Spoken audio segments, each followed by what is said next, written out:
Hi friends, welcome back to my channel. আবার চলে এসেছি নতুন একটা ভিডিও নিয়ে, নতুন একটা রেসিপি নিয়ে। আমার আজকের রেসিপি হলো গাজরের হালুয়া। কিছু উপকরণ দিয়ে চটজলদি বানিয়ে নিতে পারেন এই মজার এই গাজরের হালুয়ার রেসিপি। তাহলে দেখে নেওয়া যাক আমি কীভাবে তৈরি করে থাকি, আপনাদের সঙ্গে শেয়ার করলাম। এখানে আমি 1 কিলোর মতো গাজর নিয়েছি। গাজরগুলোকে উপরে খোসাগুলোকে একটা পিলারের সাহায্যে ফেলে দিয়ে ভালো করে পরিষ্কার করে ধুয়ে নিয়েছি এবং একটা গ্রেটারের সাহায্যে গাজরগুলোকে এভাবে গ্রেট করে নিয়েছি।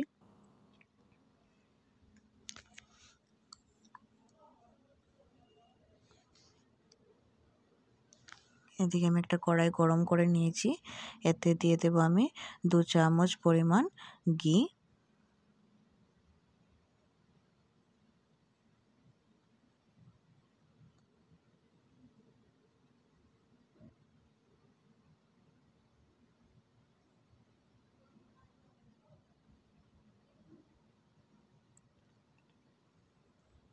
ঘিটা আমার গরম হয়ে গিয়েছে।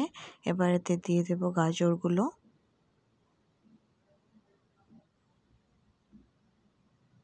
গাজরগুলো দিয়ে ভালো করে এগুলোকে ভেজে নেব।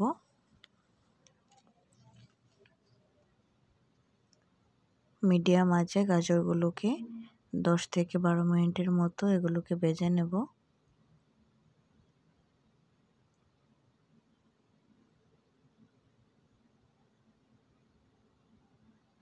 এই যে 10 থেকে 12 মিনিট ভেজে নেওয়ার পর গাজরটা অনেকটাই নরম হয়ে গিয়েছে, অনেকটা সেদ্ধ হয়ে গিয়েছে। গাজরটাকে ভালো করে না ভাজলে গাজরের একটা কাঁচা কাঁচা গন্ধ থেকে যাবে, তাই গাজরটাকে মিডিয়াম আঁচে ভালো করে ঘিতে ভেজে নিতে হবে। এখানে আমি পরিমাণ মতো চিনি দিয়েছি। আপনারা যে যেরকম মিষ্টি পছন্দ করেন সেই পরিমাণে চিনি ব্যবহার করবেন। আর একটা কাপে আমি উষ্ণ গরম জল নিয়ে 4 চামচের মতো পাউডার দুধ গুলিয়ে নিয়ে গাজরে দিয়ে দিলাম।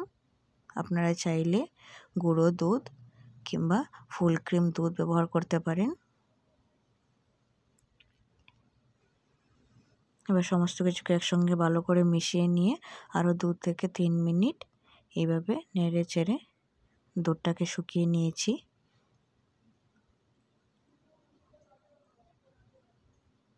দুধটা দেওয়ার পর প্রায় 5 মিনিটের মতো আমি এটাকে রান্না করেছি। এই যে রেডি হয়ে গিয়েছে। এখানে আমি কাজু বাদাম গ্রেট করে দিয়ে দিয়েছি। আপনারা যেরকম ড্রাই ফ্রুট পছন্দ করেন ব্যবহার করতে পারেন। রেডি হয়ে গিয়েছে আমাদের গাজরের হালুয়া। চটজলদি বানিয়ে নিতে পারেন, খেতে কিন্তু দুর্দান্ত লাগে। অবশ্যই করে একবার এইভাবে বানিয়ে খেয়ে দেখবেন, আশা করি ভালো লাগবে। আমার চ্যানেলটি সাবস্ক্রাইব করে আমাদের চ্যানেলটি সাবস্ক্রাইব করে অনুরোধ রইল। আর অবশ্যই কমেন্ট করে জানাবেন আজকের ভিডিওটা কেমন হয়েছে। আবার চলে আসবো নতুন একটা ভিডিও নিয়ে, নতুন একটা রেসিপি। ততক্ষণ সবাই ভালো থাকবেন, সুস্থ থাকবেন।